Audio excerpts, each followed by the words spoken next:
Janata Dal United जिंदाबाद, जिंदाबाद, जिलाध्यक्ष जिंदाबाद,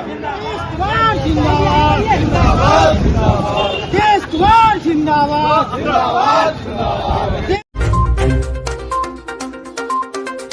जन सरोकार और जनहित के जुड़े हुए सवालों पर देश और दुनिया में उन्होंने कीर्तिमान स्थापित किया है।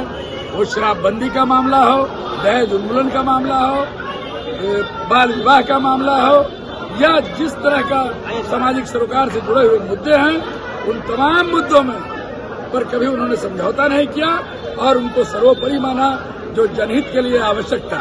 आज जातीय आधार पर जनगणना का जो फैसला लिया है, इसका सीतामढ़ी जनता दल यूनाइटेड और उसके तमाम सम्मानित जनप्रतिनिधि, माननीय सांसद सुनील बाबू, माननीय रामेश्वर महतो जी, माननीय रेखा कुमारी जी, विधान पार्षद रेखा कुमारी जी, माननीय प्रदेश की वरिष्ठ नेत्री और प्रदेश की उपाध्यक्ष रेखा गुप्ता जी और तमाम जिला अध्यक्ष सत्येंद्र सिंह कुशवाहा जी, हमारे शंकर बैठा जी, किरण गुप्ता जी, महात्मा फूले समता परिषद जिला अध्यक्ष, हम तमाम लोग उनके शुक्रगुजार हैं।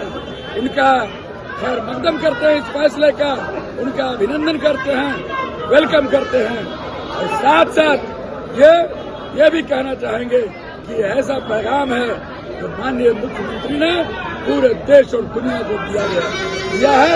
चूंकि अगर ये नहीं होता तो जो समाज में अंतिम व्यक्ति है, जो दबा कुचला है, जो पसमानदा है, उन लोगों को इंसाफ की बात नहीं हो सकती थी। अगर सही इंसाफ की बात हो सकती है तो जातिगत आधार पर जनगणना के बाद जिसमें शैक्षणिक स्तर, सामाजिक स्तर, राजनीतिक स्तर, तमाम चीजों में और हमारे नेताओं का तो ये नारा ही रहा है कि जिसकी जितनी भागीदारी उतनी उसकी हिस्सेदारी। आदरणीय श्री नीतीश कुमार जी हैं, जिन्होंने 1931 के बाद कभी जनगणना नहीं हुआ था। देश में और प्रदेश में जानवर की गिनती हो रही थी, लेकिन आदमी की गिनती नहीं हो रही थी। इस हिसाब से उन्होंने जातीय जनगणना उन्होंने कराया है, जो प्रदेश के ही नहीं बल्कि देश और दुनिया में उन्होंने मिसाल कायम किया है।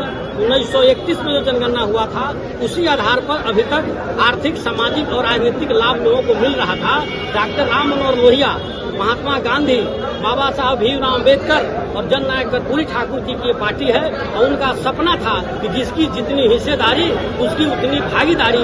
उसी हिसाब पर उन अधूरे सपनों को पूरा करने का काम आदरणीय नेता श्री नीतीश कुमार जी ने किया।